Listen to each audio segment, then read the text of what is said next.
All right, so I'm going to mute everybody.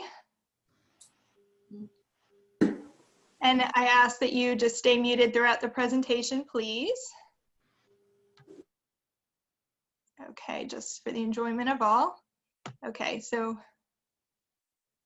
Nancy, I just muted you. That means so you'll have to unmute yourself again. I'm sorry. Okay, so I will get started then. All right, so good afternoon and welcome to our November virtual Lunch and Learn. My name is Tracy Paff Smith. I am the Executive Director of the Huntington Historical Society. And the society, as you may or may not know, was founded in 1903. And our mission is to preserve and share the history of Huntington. So we work closely with organizations like the Huntington Lighthouse Preservation Society to help appreciate and share the history of our town. Before we get started, just a few little housekeeping things. The chat box, as I mentioned, is how we're going to do questions. So if you have a question, just please put it in the chat box as you go. Please be very specific, because by the time we do questions at the end, if you say this slide, we won't understand what you're talking about there at the end. So please be specific in your questions, and you can hold them to the end as well, and then we'll go at the end and go through those. You can also toggle through your views. It depends on what kind of a machine you're on, but for me, at the top right, I have something that says view, and you can click on that, and that will change if you see the presentation or the speaker. So maybe try to go through that and see your different views, which is exactly what I'm going to do right now. Okay, admit a couple more people in here. Okie doke. All right, and I would like to thank the sponsors of today's program. People's United Bank, they were sponsoring our in-person lunch and learns, which we used to have at Red Restaurant. That's on pause now for the foreseeable future. So they have very graciously continued to sponsor our virtual lunch and learns, and we are so, so grateful. So we're able to bring this to you at no cost, and we very much thank everyone who did make a donation when you registered. It's more appreciated more now than ever, as you can imagine.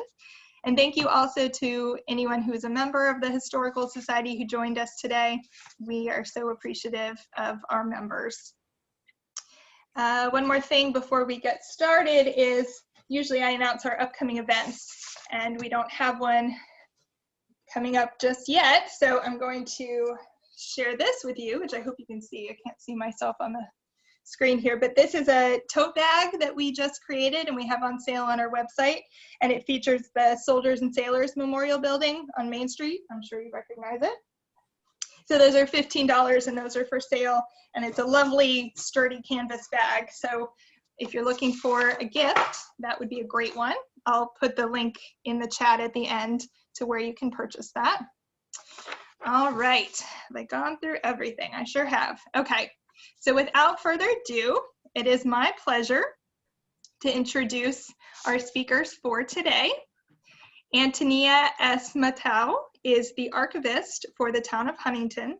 She also works as an instructor for the New York State Education Department, New York State Archives, is a grant reviewer for the New York State Archives, and a consulting archivist for various organizations on Long Island.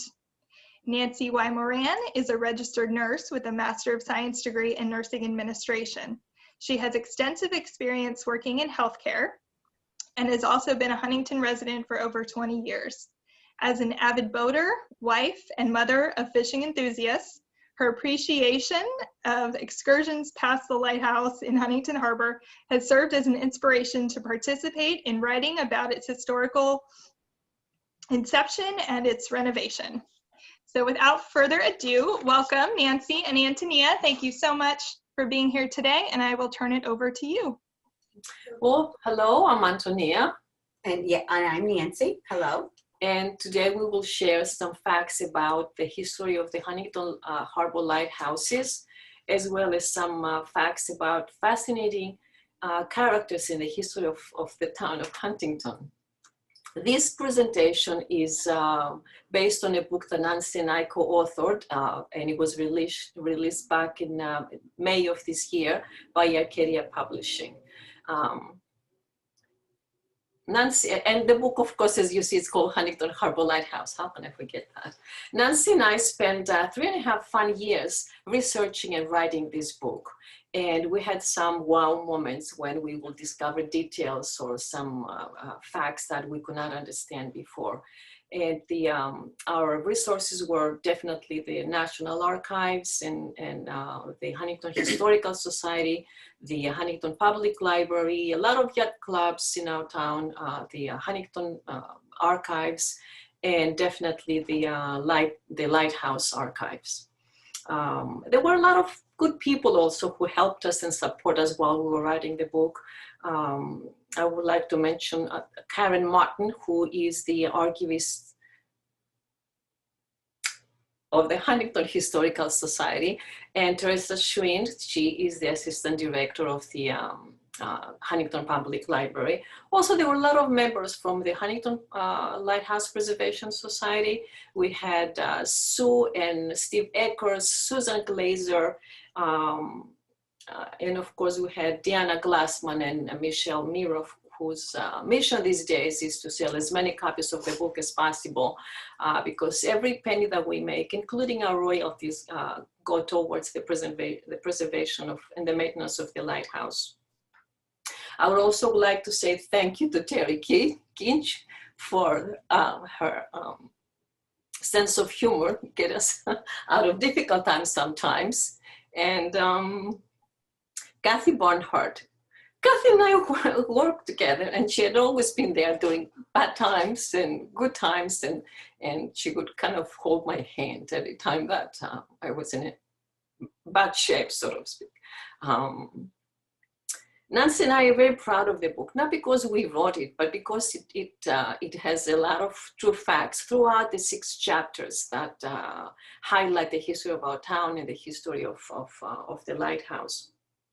And our hope is that this book will be an inspiration not only to homegrown Huntingtonians, but also to the newcomers in our town as well. This is the story of 2 lighthouses. The first lighthouse ever built in Huntington Bay was the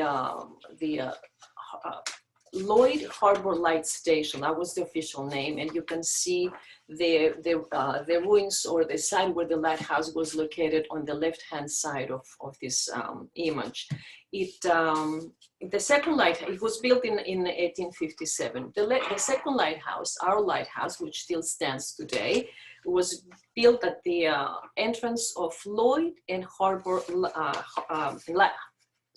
Lloyd and Huntington Light Harbors, and it was built on a 1/4 acre of wharf and 3 miles offshore.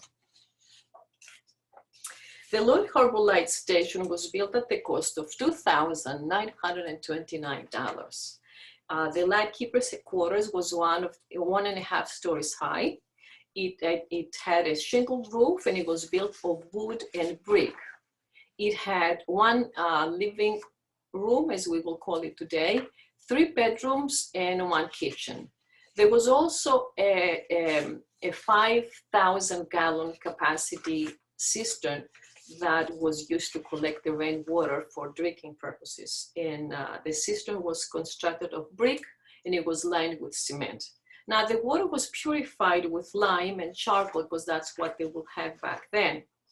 A brick tower, which you can see, was connected with the keeper's dwelling through a passage way through the 2nd story of the structure, and it was a wooden staircase was used. There were many changes over the years to this lighthouse, as you can see in both of these images. At some point, it became a 2-story structure, and it had 11 rooms and an attic. The only thing that remained unchanged was the wood, the brick, the watchtower actually. And in both of these pictures, you can actually see the outhouse and the chicken coop. But you can hear more about those a little later.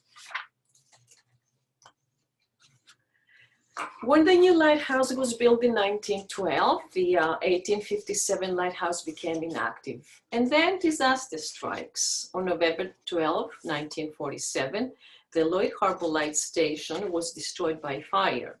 The only thing that remained was the chimney of the structure and the watchtower. Authorities believe that the duck hunters stayed at the abandoned lighthouse overnight, and a cigarette ignited the rubbish that was lying around. What happened to this station after the fire? In June of 1924, the United States deeded the Lloyd Harbor Light Station reservation lands to the state of New York. 4 years later, in 1928, the state of New York granted these lands to the town of Huntington with the purpose of making a public park on the site. Of course, nothing ever happened because the residents of Lloyd Neck don't like foreigners on their shores. Now, if someone kayaks by the old site where the Lloyd Neck light station was, they can see a few more blocks here and there, remnants of the station's chimney, which you can see on the right side of the slide, and the original metal of the metal of the original cupola, which has withstood time. This next chapter is about the lightkeepers, which is, we tried to detail as much as we can about the everyday life of living on a lighthouse in the middle of the ocean, in the middle of the harbor or the sea. So there were 7 lightkeepers serving on the Lloyd Harbor Station and 12 on the Huntington Harbor Lighthouse, counting McGlone twice since he served on both. Augusta Harrington, seen here on the left, was not a lightkeeper, but a caretaker of the Lloyd Harbor Station. She first came to the station in the 1900s to keep house for the lightkeeper Robert McGlone and raise his 5 children after Mrs. McGlone passed away after the 5th child was born. Augusta remained as a caretaker long after Mr. McGlone had transferred to the new lighthouse in 1912, and the children all had left in 1928. The lighthouse reservation lands became the responsibility of the town of Huntington. The outcome was not in Miss Harrington's favor. On October 1st, 1934, 65-year-old Augusta Harrington resigned. The reason was her resignation, her resignation was the $25 a month to pay to her by the town of Huntington was not sufficient for her livelihood in 1928, and I can't imagine it would have been sufficient for anyone, so she resigned. Michael Fish then took over as seen on the right. He also served as caretaker at the Lloyd Harbor Station in the 1930s. We got a lovely note and pictures from Miss Evelyn Riley, his granddaughter. And what she told us was she remembered spending many, many happy days on the lighthouse and remembers her grandfather sharpening his spears to go eeling at night. Those are her own words. She said, and I quote, "We were never hungry. There were always lots of seafood and clam bakes on the beach." Life on the lighthouse, located in the middle of the water, had its moments. Second from the left here is Elizabeth Lucinda Chappell Burnham, wife of lightkeeper Marvin Burnham, and Marvin is the 3rd person in the picture. And as you can see, they made long days, but had very long days, but had some very happy times. They made their own fun. Marvin was the keeper of the Huntington Harbor Lighthouse from March 31st, 1919 through September 30th, 1926. His transfer to the lighthouse was considered a demotion, as he was the lightkeeper at the Orion Point Lighthouse, where he made $1,020 per year. It was reduced when he came to Huntington to $780 per year, but he chose the appointment because it was more conducive to his family life. His son, Charles Burnham, seen here on the bicycle, would leave every day, and his mom would take him via rowboat. He would put the bicycle on the rowboat. She would row to shore, and then he'd get on the bicycle and ride it 3 miles up the hill to Huntington High School, which at that time was located in the east wing of Town Hall. We had the great opportunity to meet Charles Burnham Jr., and this was his father on the bicycle. And he told us this story, amongst many other stories, but he told us this story when he looked at his dad on the bike, his eyes teared up and he began to cry. And he said, "I've never seen this picture of my father on the bicycle." And he was so emotional. And then he proceeded to tell us that when he was in high school, they lived a block away from Greenport High School where he attended. And he would wake up late. He said he wasn't the best student. However, when he would say to his father, would you please drive me to school? His father would say to him, "Drive you to school? Are you crazy? Do you know how I got to school? Your grandmother would put the rowboat in the water, then the bicycle, then me, and then I'd go to shore and have to drive it up 3 miles and then come back. No, I won't drive you to school." We were laughing, and he said, needless to say, I never got a ride to school. So there were many interesting times that they had and shared as a family. Here is Louise Anderson, who served as temporary lightkeeper during the summer of 1934 and 1935. And he served as the keeper again when needed in 1945. There are some other tidbits about Louis in our book, and we know there's someone who's joining us today that knew him, so welcome. Arnie Arnold Leiter of the United States Coast Guard was pictured here on the right, and he served as the last lightkeeper of the Huntington Harbor Light House for a short period of August 1948 to November of 1948. And the reason for that was at that point, a lightkeeper was no longer needed, as the Coast Guard in Eaton's Neck had put the lighthouse on automatic control. As I said, there are many other stories in the book and much more details about the lightkeepers in our book. In 1883, a letter was sent to the 3rd Lighthouse District by those who were navigating the Long Island Sound. The letter was referring to a petition that was signed by those people who were interested in replacing and building a new lighthouse in Huntington Bay. Now, Nancy and I always marveled at the penmanship of this letter. It's so pretty, and it's an art that has been lost. I don't believe it's being taught in schools today. So based on the recommendations, the United States federal government appropriated $40,000 in 1907 for the construction on a new lighthouse in Huntington Bay. The document that you see on the right is one of the many documents that we have giving the estimation of the cost to build a new lighthouse, and that would be, and in addition to that, the signal and the lantern will be included in this cost, and that cost was $34,000, which is much less than what the United States had appropriated. The lighthouse caisson, or the foundation, was built at Lloyd Neck on government property, not that far from the Lloyd Harbor Light Station.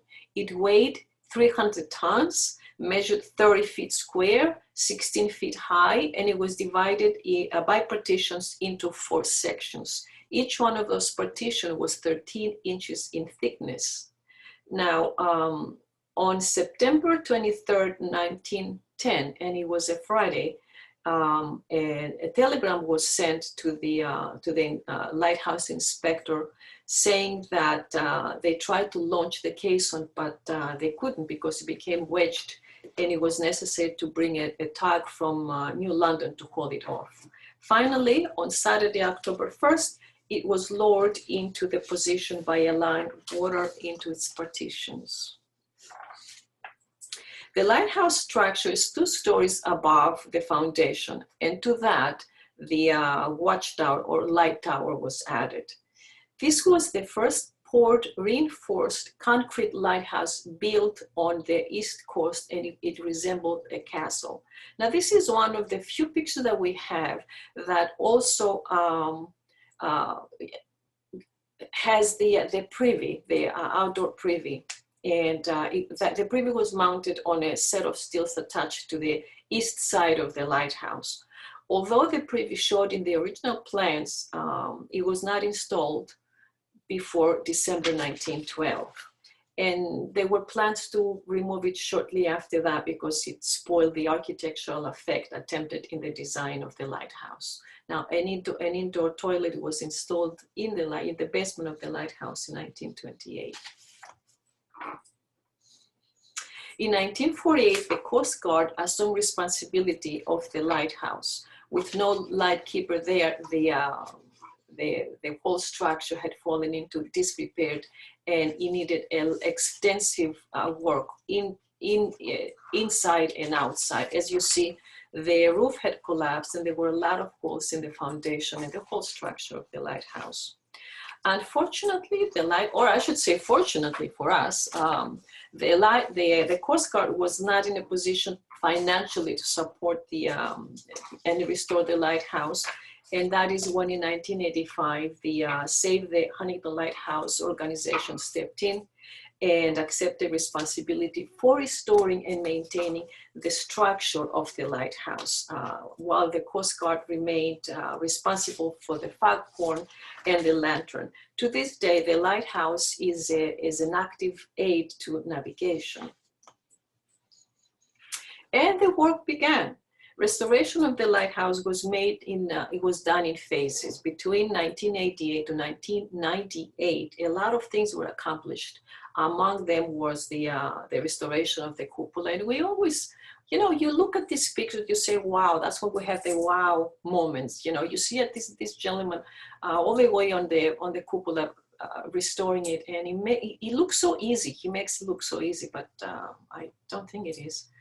The other thing that was restored during that period were the 7 arched wooden windows that were either replaced or restored according to the requirements of the New York State Historic Preservation.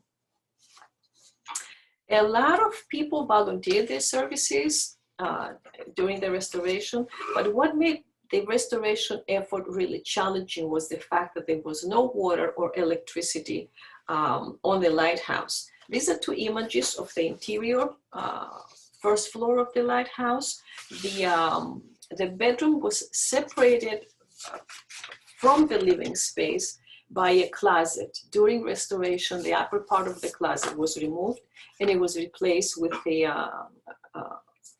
counter, which now today it allows for multiple uses.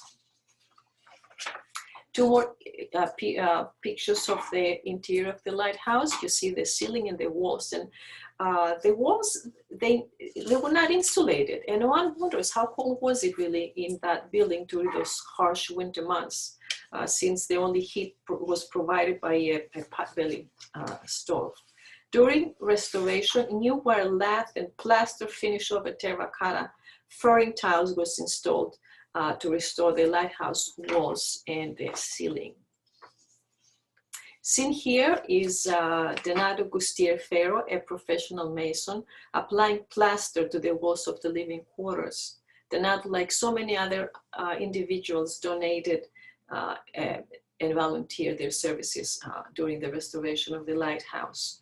The original color of the interior walls was seafoam green, which to this day has been maintained, as you can see on the right side of this slide. And what a difference. The image on the left-hand side is an image of the interior of the lighthouse as it looks today. And the one on the right side are the panels that were installed by the United States Coast Guard. In 1949, the United States Coast Guard automated the lighthouse. Unfortunately, the cable that brought power to the lighthouse was cut in 2002 due to the expansion of the ice, leaving the lighthouse without an electrical supply from a shore source. So shortly after that, the Coast Guard installed solar panels on the lighthouse that charged the batteries, which in turn supplied power to the lamp and to the foghorn. To this day, there is no electricity on the lighthouse.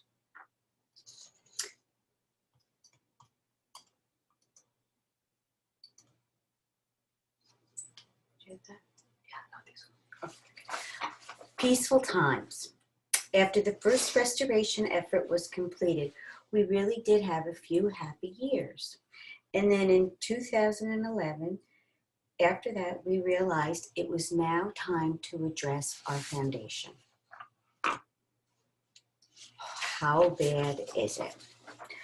The deterioration of the Lighthouse Foundation was extensive, as you can see from these pictures. Spalled sections of the concrete were noted in multiple locations, exposing the original steel, as you can see on the right-hand side. Those 1 inch by 1 inch steel reinforcement was all exposed now. So in June of 2011, a matching grant of $250,000 from the New York State Parks Office of Historic Preservation helped to repair and rehabilitate the Lighthouse Foundation. And then the Lighthouse Preservation Society raised an additional $700,000, which we really needed, and they raised it through fundraisers, donations, tours, and other events. So this is how it began with the foundation plans. On the left, you'll see 2 remedial alternatives were presented. The first approach, alternative 1, included utilizing steel sheeting to serve as a cofferdam, so it would vibrate in place, thus isolating the 3 foundations from each other, isolating the sides, so that there would be full access to the entire wall face. Alternate 2 called for bolting the steel sheeting to the original foundation.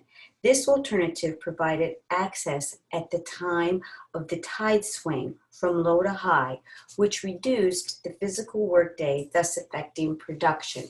So that was the one that was chosen. So installing the steel sheeting, this always amazes me. This fellow in the orange shirt that worked like this for hours every day. And the installation of the steel sheeting around the lighthouse, as you can see, carefully involved setting the sheeting to put it in place, and as they refer to it, to provide tow, literally, beneath the existing seabed. And as you can see on the right, bags of cement were hoisted over and poured between the original foundation and the installed corrugated steel sheeting, which remained permanently. In our book, we provide a few more details and some really nice, interesting pictures of the entire crew that I think you'll enjoy. So this is how it was done. How did the cement get to the lighthouse? Well, it took many barges back and forth with the cement brought like this and then brought to the fellows that were working, as you can see here. While excavating the southernmost section of the third side of the foundation, we encountered trouble again. The already compromised landing platform collapsed, as you can see on this picture of the right.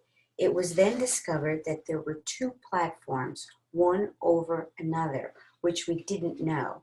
The repair of the 4th side of the lighthouse, which included the landing, was not part of the original plans or the permit that we had received from the Department of Environmental Conservation. Consequently, this discovery forced a change to the original scope of work, incurring a tremendous change to the cost. The book also has some more pictures of this during the excavation and repair. So, what did we do? In June of 2017, the Huntington Lighthouse Preservation Society submitted a grant application to the Robert D. L. Gardiner Foundation, which awarded the Lighthouse Preservation Society $145,000 to rehabilitate and repair the southeast side of the Lighthouse Foundation. The repair of this platform became the responsibility of the Lighthouse Preservation Society after we received the grant. And I would be remiss if I didn't mention to you that this woman sitting next to me, Antonia, was the writer of the grant and worked very hard and many long hours to have that grant just perfect. And we got the money right away. It was speedy. It was unbelievable. Thank you. Thank you. The new landing. The picture depicts the new landing today. The new steel platform measures 27 feet in length and is 13 feet in width. The length of the old steel platform, steel pier, is 29 feet. That brings the walkway to the lighthouse to a total of 56 feet. We've often said, imagine what those old lightkeepers, the former lightkeepers would do with all that space. Tremendous, tremendous amount of increased capacity to move around. So by the way, the steps you see leading to the first level of the lighthouse was where the location of the privy once was. The Lighthouse Foundation today, we think it's beautiful. Who would think we would think foundations were beautiful, but we do because it really has made such a huge difference to the lighthouse.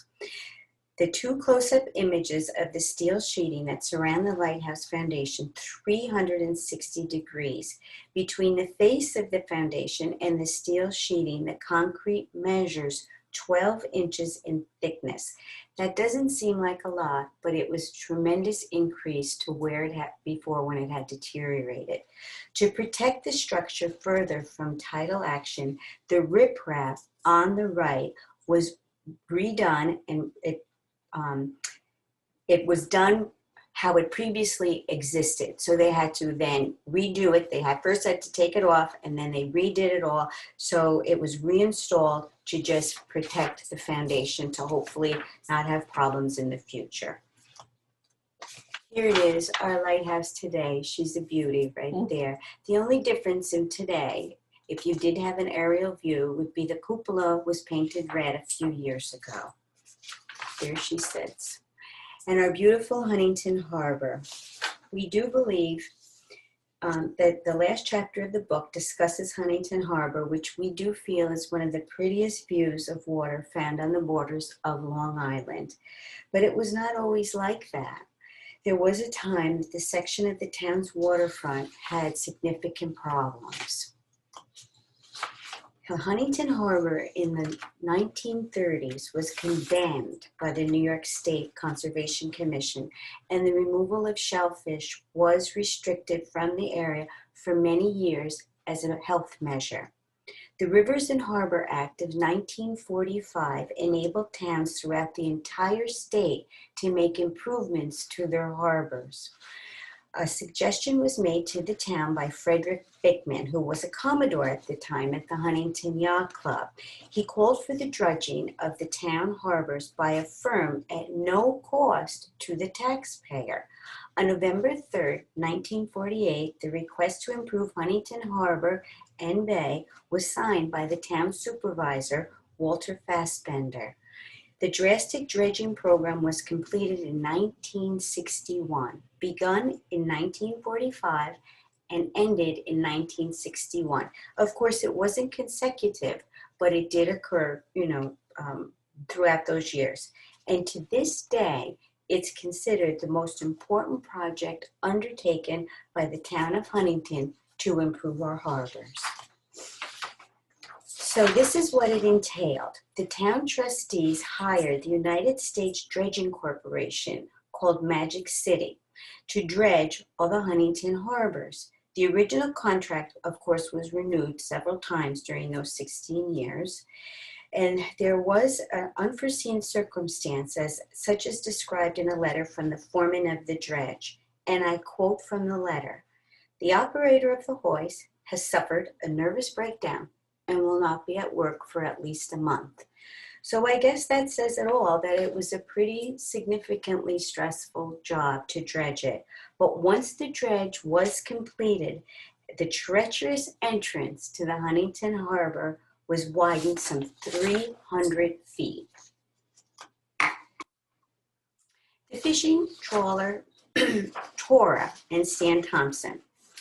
Many of you may be aware of the fate of the tugboat, the Gwendolyn Steers, that was lost during the 1962 fierce storm that affected Huntington.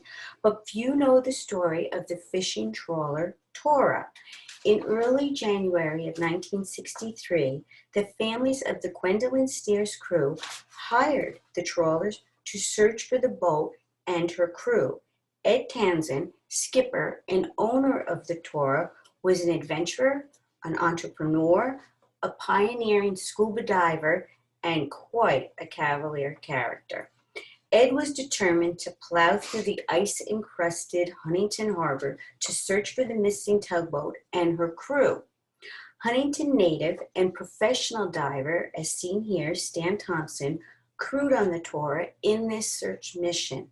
When Tora's hull was breached, Stan dashed below to discover the ship taking on large amounts of water.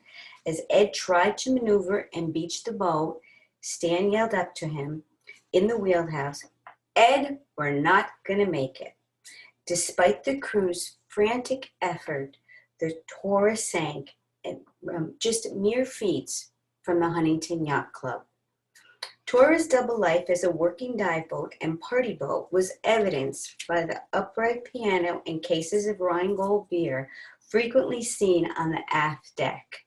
Tora's sank parts of the piano. The parts of the piano were seen floating in the harbor for days after the accident. And there is a lot more details about this in the book. Here we have the Cold Spring Harbor Lighthouse. The book touches upon the history of the Cold Spring Harbor Light Station and its keepers. In 1965, a steel skeleton tower replaced the wooden lighthouse. Lady Glenn, who was a resident of Center Island, bought the wooden tower for $1 and placed it on her property. Her affinity for the lighthouse was based on her memories of the musical talent of one of the keepers who enjoyed playing the piano, which he kept at the lighthouse. When the wind blew, she could hear the music from across the water. We have some details about some of the yacht clubs in the area. And here's the Huntington Yacht Club, which was established in 1894 and remains as stately as it was then as today, and it's thriving even more so. In the book, we have some letters written by August Heckshire, who was also a Commodore in the 1900s, 1909 for the Huntington Yacht Club, and a Wincoma shorefront resident. Several letters written by him that I think you'll find interesting. Here we have the Ketewomoke Yacht Club, which is in fact the oldest yacht club in our area. And the abstract painter Arthur Dove lived here with his paramour from 1929 to 1933. And there's a couple colorful tales in the book about he and his paramour that we think you'll enjoy. The Centerport Yacht Club, another yacht club. This was established in 1948, and another thriving, beautiful yacht club remains there today. It's seen here in the Morris Mansion, which became the clubhouse and continues.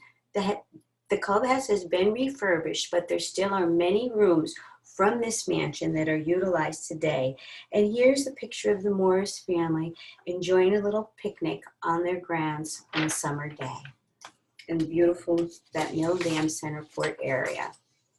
The Huntington Beach Association remains quite an active organization today, which it still has its clubhouse, and they entertain there and have lots of events. Of course, these last time year or so with COVID, things have been put on hold, but we're hoping that their active membership will resume because there's lifeguards on that beach and many families that just enjoy this area. And one of their famous events yearly is their lobster bake. The Chateau Beaux Arts Casino. No other club has a history as colorful as the Bay Club. In 1906, the property of Huntington Bay, once belonged to William and Sarah Clark, was sold to the Bostonomi brothers, Jacques, Andre, and Louis. The brothers renovated the hotel and renamed it the Chateau. They enlarged the bathing houses, they planted lavish gardens, they built a pier, they established a ferry service from Stamford, Connecticut, and a steamboat service from New York City. They also commissioned Stanford White to build a casino, and they called the casino the Beaux Arts. To protect the privacy of some very wealthy patrons, they constructed underground tunnels. It was rumored that bootleg whiskey was transported through these tunnels during the Prohibition. Quite the grand place, as you can see here from the pictures. The casino was built on 2 levels, and the picturesque lounge held up to 1,000 guests. It is said that millions of dollars changed hands across its gambling tables. In April of 1913, an issue of Long Islander reported a series of actions which included a $250,000 damage lawsuit filed by Jack Bostonomi against a local resident for alienating the affections of his wife. We were never able to find any closure to that lawsuit, but we know that it was filed. Andre Bostonomi died in 1916, followed by his brother Louis in 1917. The morning after Louis' death, the newspapers reported that a mysterious woman had telephoned the coroner's office and declaring that Louis had been killed by slow poisoning.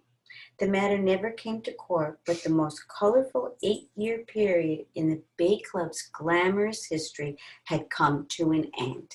And in 1939, the Bay Club area was acquired by the Huntington Yacht Club. They continue to share a relationship today, but they are separate entities. We have the Oaks and the Naval Aviation School. George Shaw built a house in 1890 overlooking Huntington Bay and named it the Oaks. In 1904, John Cartledge purchased the house and enlarged it. In 1916, a naval aviation school was established in Huntington Beach by students from Yale University. The planes were housed in the barn at the Cartledge House, and the family's dock was used to pull the single-engine planes to and from the beach. And in the summer of 1917, the unit became active, and the Yale University students who became proficient pilots, they were inducted into service and flew planes in Europe for World War I. And still today, you can see the Yale Squadron. There is a plaque at the entrance of Bays Hill Pavilion, the former site of Oak. It bears witness to the site for the Yale Squadron that became legend among many regular and reserve Navy pilots. And if you read the plaque, you can still see it today. They have like this really pretty area right before you go into their cabanas. And it said that these young men helped to set the standards for thousands of patriotic volunteers who joined the United States Naval Air Reserve, which later became integral and vital part to the United States Navy. Quite an accomplishment. One of the businesses in Huntington Harbor was Abrams Boatyard, established by Walter E. Abrams in 1868. Thomas Knutson became a partner, and the name was changed to Abrams and Thomas Knutson Boatyard. Many of you may know T.K. Knutson in Haleside, so this was his grandfather. With World War II coming, Thomas Knutson secured government contracts to commence building subchasers and landing barges and ocean tugboats. The boatyard did to achieve a significant achievement, a certificate of achievement in recognition of exceptional accomplishments on behalf of the U.S. Navy. The Knutson shipyard is still located in Haleside, and members of the Knutson family still work and reside in Huntington and Cold Spring Harbor.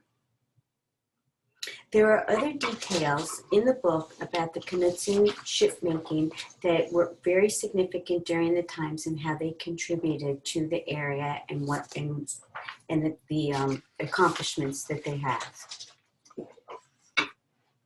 One of our favorite characters in the book is Frank Ellis, or as he's lovingly be called by those who knew him as Doggy. So local folklore has it that Doggy was an attorney disbarred from the Prohibition era. His best friends were two Chesapeake Bay retrievers. They were always seen riding with him on the Knutson boat and in the harbor. And upon cue, the dogs would jump overboard and retrieve beer cans from the bottom of the harbor. Antonia and I wrote this book out of love of our lighthouse, and that has been our beacon, our guiding light, our rock for 108 years in this town. There are more human interest stories detailed in the book, as I've mentioned, and we hope you can enjoy it while reading it leisurely. While there wasn't enough time for us to talk about it, if we did, we'd probably be here for quite a while because we can get off on many of the stories, but we thought you'd enjoy it reading it yourselves. If you've not visited our lighthouse yet, we'd enjoy you taking one of the tours once it's safe again. A sunset dinner cruise, or to experience the beauty and serenity that the lighthouse does offer. We thank you for spending part of your afternoon with us, and we want to thank the Historical Society for having us, especially Tracy Fett, who organized our event. We do want to mention before we go, as you see here, if you do wish to purchase the book, you can obtain them from the huntingtonlighthouse.org/book. And we hope that you do and that you enjoy them. Thank you so much for being with us today. Thank you. All right, thank you so much, Antonia and Nancy. That was terrific. And I know I'm going to get the book. I don't want to hear you. You're all on mute. I am muted. If you don't mind just staying muted, please.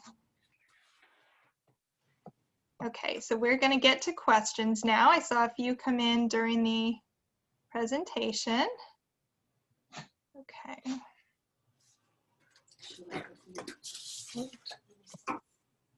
Go to the first page. Hit the play. All right. Oh, it's only going to give you the last page. You know, That's nice. I tried to go to the first page, but I'm not succeeding. So we will stay We're here. going to enjoy the sunset or the sunrise, I think. Okay, so our first question, let's see. Were the bricks that were donated with names on them ever used? No, but there are plans to be used. Being that the original plan for doing the landing was to be constructed of cement. Unfortunately, it could not happen. So what we're trying to do is make plans as to how to best utilize those bricks. One of the plans is to make kind of a steel frame and put those bricks in the frame so everybody can see them when they come to the lighthouse. We don't know yet is where we're going to place that steel frame. You know, with the COVID, we haven't been able to Yeah. get out there that much. And I will share with you, and I said to Antonia the other day, what kind of questions do you think we're going to get? She goes, I think the first question will be about the bricks. So whoever asked that, thank you very much. You were right. Okay, another question. Where is the Cold Spring Harbor Lighthouse now? Can it be viewed? Yes, it can be viewed, but it not from land. You actually have to go by boat, and it's not that beautiful wooden structure that we had. It's a steel cone. It's one of those ugly steel cones. I use the word ugly. Well, and when you go by it on your boat, you don't even realize that it's the lighthouse, you know, because it has the beacon on top, but it's not very big. Yeah. So as you're going by Lloyd Harbor, going out, it'd be on your left. So. Someone's asking why you do not mention Northport Yacht Club. Because we did not have a lot of information. Number one, now, one of the things that we were going to discuss during our book signing, which unfortunately did not happen, is why we have what we have and not what we have. Nancy and I, as I said, spent 3.5 years researching and writing the book. And I will tell you, and Kathy Barnhart, who is listening to us, I know right now, can vouch for it. We looked and we communicated and we tried to get in touch with all of the yacht clubs for maybe 1.5 years, even during Commodore days or Commodore nights. We will mention it. Please give us information, come forward, to a point where I had to do an exhibit. You know, I pretended I did an exhibit in town hall about yacht clubs just so that I can get information that we can use for the book. And Northport and a few other clubs did not come. So we tried. We really gave it a shot. And you know, when you don't have information, you cannot use it. And for those who have written Arcadia publications, you know that we have a deadline that we have to abide by. And our deadline was 1 year. So for us to go out, spend more time looking for information, it was not really, not possible. No, once we got to the point where we felt we had enough, you know, maybe about after 2.5 years, we got to the point where we said, okay, we can do this. Yeah. We have information, you know, and we can write a book.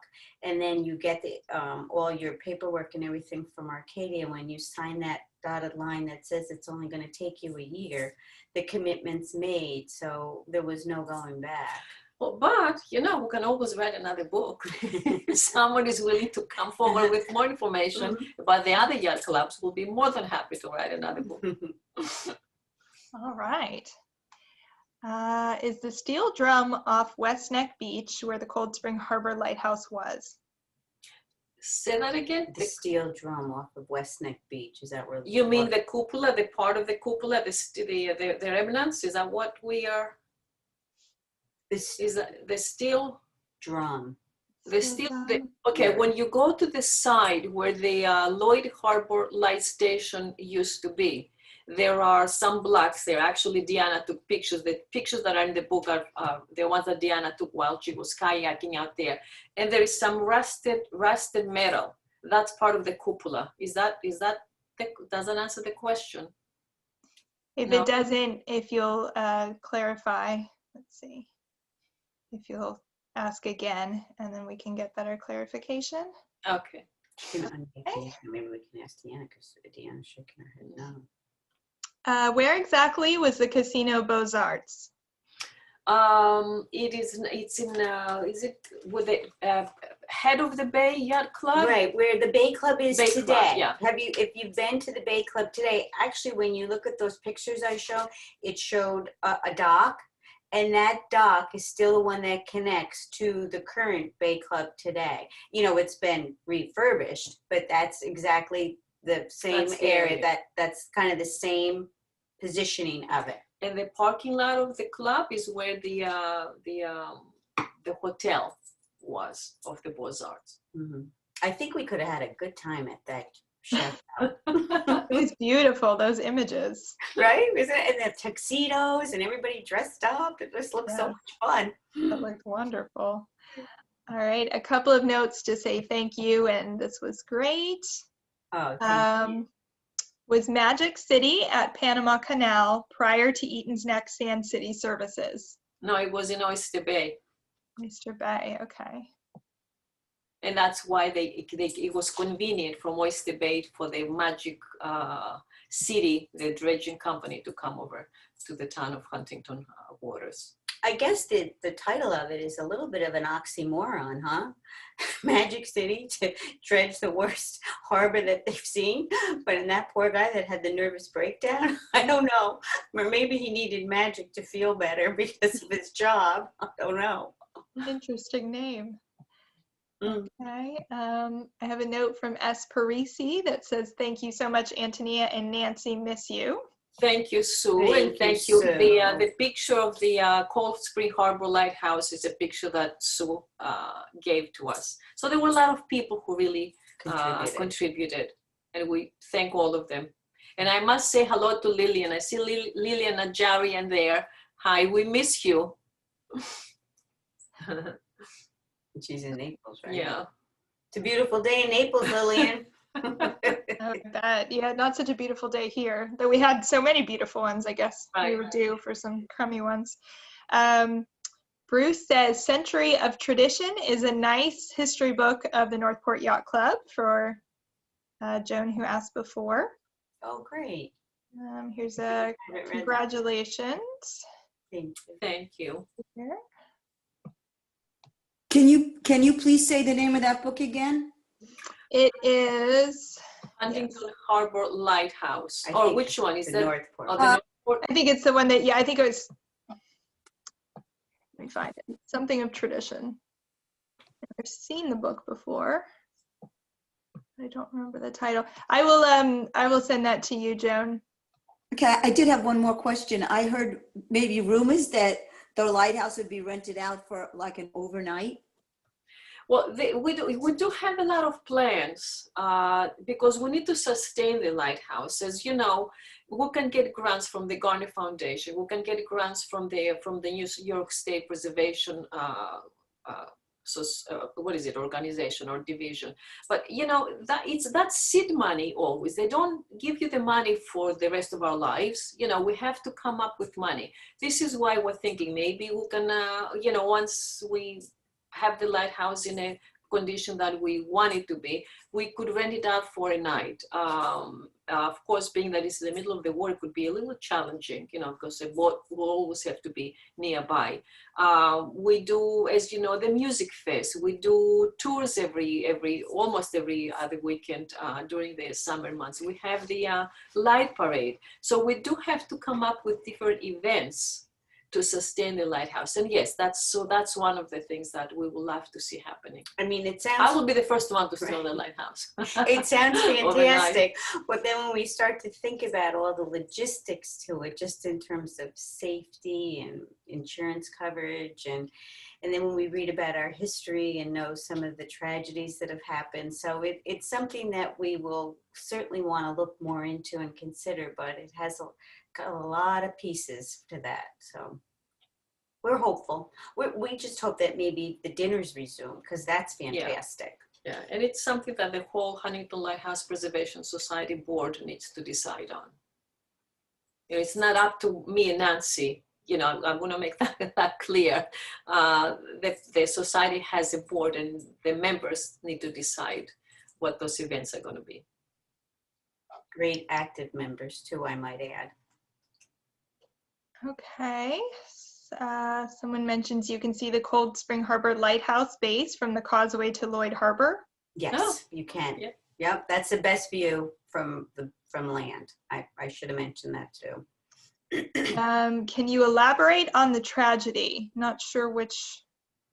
The Torah. Is that the trawler? Oh, yes. Yes, There is yes. a lot of information in the book. We do write more in the book about it, and the crew did survive. And Antonia always is my animated partner in this.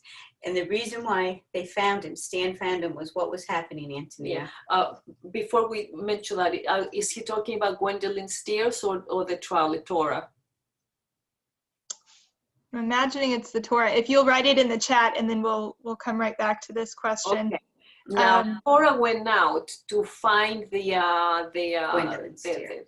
bodies and the boat Gwendolyn Steers that had sank during the winter months in 1961, I believe, December. Yeah.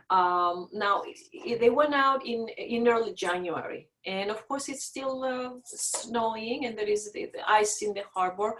And Torah was a small boat. It was a fishing boat for the most part. And they should not have gone out that day, but they did, because Ed thought it would be okay. Well, guess what happened? You know, as they were driving, as they were going in, the ice just cut the bottom of the boat, and water started coming in. Now, there were a couple of divers on the boat, because that was the purpose of them going out to find the victims of Gwendolyn Steers.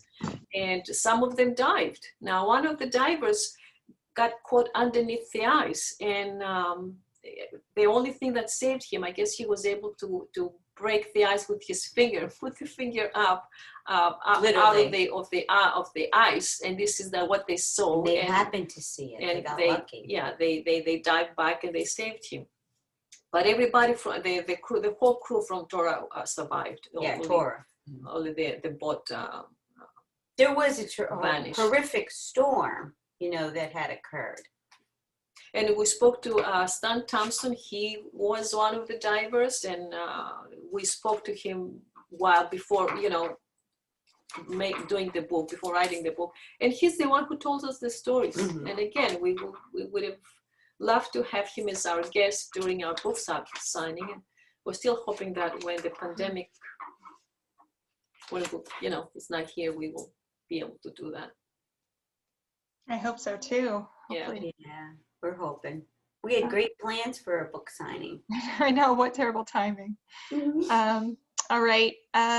Do you know about the Keeper's Library that rotated from lighthouse to lighthouse?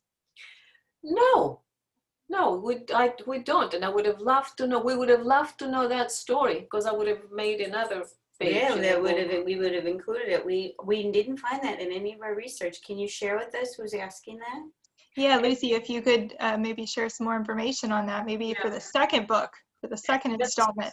Just so that you know, Steve Akers would put on Facebook questions and announcements. We are writing a book. There is a book that's coming out. If you please come forward with any information you have. And that never came. Never reached us, unfortunately. We know that the Lightkeeper's logs were reviewed. We just didn't know they were shared. That there was supervisory review of them, and we do have copies of them in the book that show very detailed. Their times of when they did everything for like 24-hour periods. It's remarkable. I mean, you really get insight into their lives of how in some ways it was so monotonous, but then and they did keep to a schedule, and then they knew when to note significant events, and they're really interesting, we thought. Even down to the weather. The weather was very significant. Yeah. Okay, there are a lot of personal notes in here for you. So those, I will send you, Antonia and Nancy, the chat afterwards, so you'll get a chance to read those, because a lot of things on here.